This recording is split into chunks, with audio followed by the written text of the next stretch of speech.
Most Cayman Islands investment funds are going to be required to comply with the obligations under AEOI regulations as financial institutions. The first step for a fund is to identify people or institutions who are going to provide the services of principal point of contact and authorising person, which is required as part of the registration process with the Cayman Islands Department of International Tax Cooperation. Those services can be provided by individuals who are associated with the funds or who are independent. Additionally, entities who are licensed by the Cayman Islands Monetary Authority can register as those roles without having to identify specific individuals. Harnies provides those services. The second step is to register with the IRS in the United States to obtain the Global Intermediary Identification Number for the fund.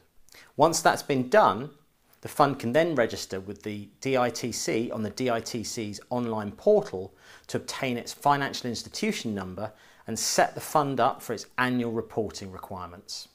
When it comes to practical compliance, the first thing is to identify who is going to be doing the due diligence on the fund's investors to determine their tax and reportable status under AEOI regulations. Typically, funds use their fund administrators for this service, but in certain circumstances, other providers are used and Harnies can provide that service. The initial identification and due diligence process must happen as part of the subscription for the fund. For operators and managers of Cayman Islands investment funds, it's essential that your investors understand that they must keep the fund updated with any changes to their tax residency or their other tax status that they have declared as part of their subscription process.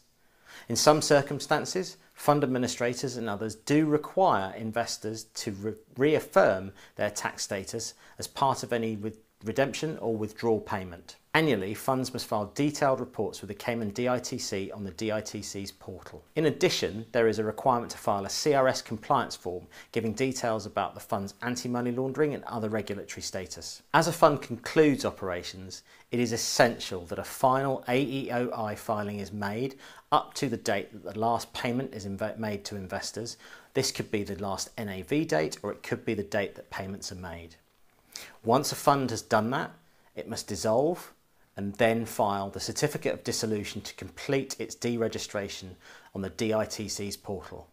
Steps must then be taken to surrender the fund's GIN or Global Intermediary Identification Number with the IRS. Failure to comply with AEOI obligations can lead to substantial fines. Clearly, that's a financial risk. It's also a reputational risk for the fund and the fund operators. Please reach out to the team at Harnies if you have any questions.